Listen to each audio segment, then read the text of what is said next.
Hello. As you can see, we have products here. I got my needle. We've got some funky fabric here. Got scissors. Let's not swing those around. And we've got a copy of A Court of Mist and Fury. Now you can already tell from the title what this is going to be. So I won't dilly-dally. Today we're going to be making a book sleeve. Book sleeves are expensive, if you didn't know. If you've never looked up the price of one, they are pricey. Book sleeves can get up, hi, would you like to come up in the video? No? Okay. Book sleeves can, depending on the size, be up to like $40, maybe even more, depending on where you're getting them from.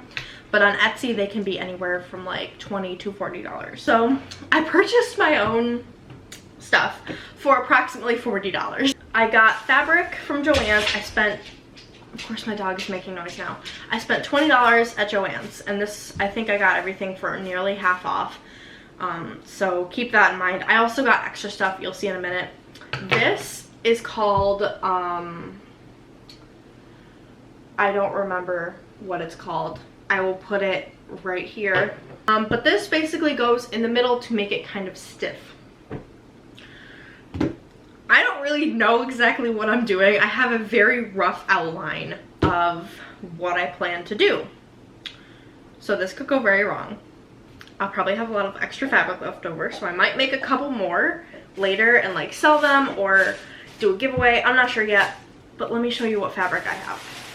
So I specifically wanted a Hufflepuff book sleeve when I was looking, and nothing really caught my eye. I guess I should have ironed this first. So this, if you can see, is Hufflepuff fabric.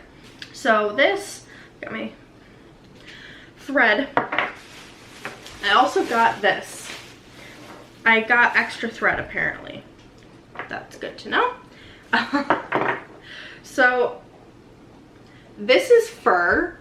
I've seen a few book sleeves, I'm making a mess. I've seen a few book sleeves with fur, it's getting everywhere, with fur inside of them, and I thought they were so cute, and I figured it would look really cute if I did fur on the inside. So that's probably why it's going to be pricier to make, but bear in mind that I am also including fur in this. I'll roll up my sleeves here. I have no game plan, basically. I think my game plan right now is to cut out all the fabric in the shape of this book, leaving obviously extra for the sides, and doing the same with the fur, and then doing the same with the, it's called batting, something batting.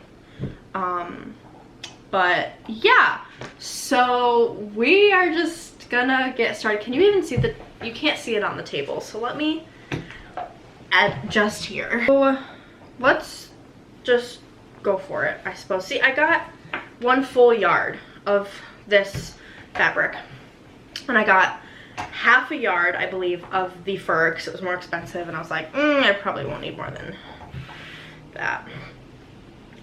All right, let's just go for it, I guess. Can someone with a book sleeve shop please sponsor me so I don't ever have to do this again?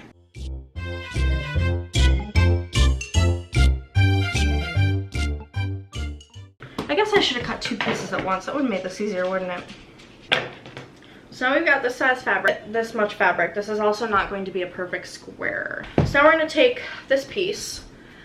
I like how I'm explaining this like I already know what I'm doing. I don't. We're going to take this piece and match it, my wrist already hurts, on the fabric. There are my scraps. And basically just do the same thing again.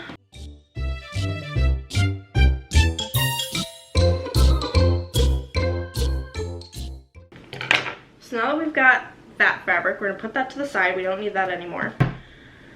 Now I think we need to do the fur, which is going to be interesting. There's going to be fur everywhere. This is a lot of fur. Why did I buy this much if I only needed this much fabric? Ah, I hate myself. I need to find different scissors. I'll be right back.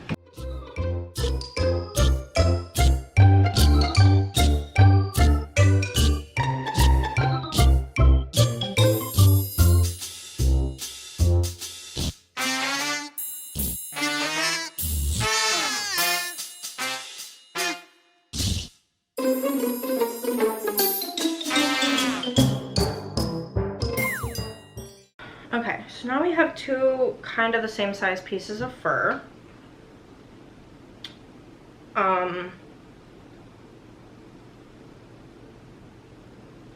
Okay, we're just gonna sweep it up with this and just into a pile. We're not gonna worry about it right now. That is a problem for future Boston. And by future Boston, I mean Boston in like 20 minutes. You know what? No, we're gonna sew it first. And then cut the batting to slide inside. Okay. So now you get a montage of me sewing. I hope you enjoy. Let me explain what I'm gonna do first if you're trying to follow along with this, which I hope you're not. Front to front. Yes. Front to front. When you sew it, flip it inside out. It's right side out. That makes sense. Yeah, and it went right through. Let's leave the fur off for right now. We're just gonna do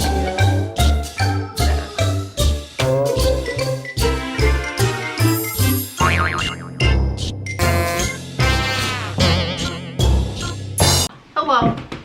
It's been a while. I did it.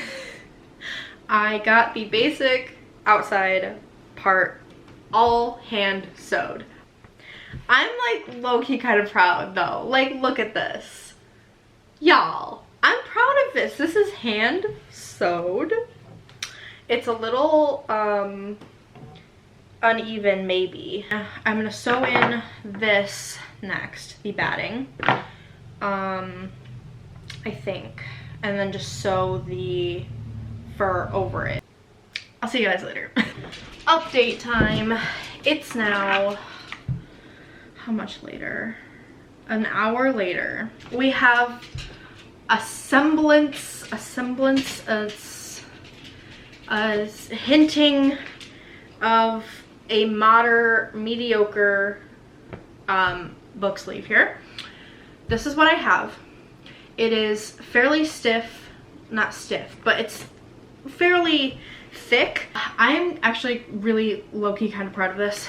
Now I just have the fur left, which will be interesting. So I'm gonna sew that at some point, get it finished, and I will come back to you on Thursday. Today's Tuesday. I'll come back on Thursday to show you the final product. I'm very excited, and yeah, let me just take us into Thursday here with a big ol' hi there. I finished. It's Thursday now, and I stayed up quite late last night finishing this stupid book sleeve. Yeah, let me just show you. So it's not bad at first glance. So here is the finished book sleeve. Let me get it closer. See, it's not terrible at all when you look at it from far away. If you don't turn it inside out and you look at it from far away, it's actually pretty good. I am kind of proud of this. Is it good? No. Is it well made? Also no. But I'm kind of proud of myself for this. Some things that I learned along the way. Get a sewing machine. Get a sewing machine. Do not sew it by hand. It's a lot more work, especially if you do it the way I did, which was one piece at a time, which was stupid. I should have done the outside, the pattern, the batting, and the fur, sewn it all together, sewn like the piece together into one big piece, and then sewn the two pieces together. That's what I should have done. You can't do that with a needle and thread though. There's too much fabric. So I recommend getting a sewing machine to do that. If I had a sewing machine, this would have taken me like an hour maybe. And most of that time would have been cutting out the fabric, making sure everything fit, and all that good stuff. The fur around the top, basically I just had a little bit extra, so I folded it over to make it look nice so you didn't see all the raw edges. The sewing there is not great. If you look closely at it, it's not good. Like this right here, I'm not sure if you can see that. That's just, it's messy, but I'm really proud of it. It will work for what I want it to work for. I'm excited about that. So yeah, if you're going to attempt this at home, get a sewing machine and measure your fabric the right way. Maybe use a ruler. I didn't use a ruler, as you saw. I recommend a ruler, a sewing machine, and maybe like an audiobook while you do it, because it's quite boring to just sit here in silence sewing. That was not fun. But overall, highly recommend. Would do again as soon as I get a sewing machine. Would I do this if I didn't have a sewing machine? Absolutely not. This was the worst decision I've ever made. This is nothing like sewing point shoes, which is what I used to do a lot when I was younger. When I was in high school, which was a few years ago. But a whole book sleeve, don't recommend. Overall, I'm tired. There's still fur all over my table and I already cleaned it. I don't want to clean it again. Yeah, there's fur literally all over everything in my dining room. There's fur on that chair. There's fur on both pairs of scissors, all over this thread. It's been fun. It's been real. Hasn't been real fun. But yeah, maybe I'll make a part 2 of this where I get my hands on a sewing machine and actually try to sew a decent one with all of the tricks I have learned from this video. Maybe we'll make a part 2. Let me know if you want a part 2, because I probably would do it. I've got all this extra fabric now that I didn't use. So yeah, thank you guys for watching me slowly delve into insanity. I hope you guys enjoyed, because I didn't enjoy making this. And yeah, let me know what you thought. Thank you so much for watching, and I will see you in the next one. Peace out.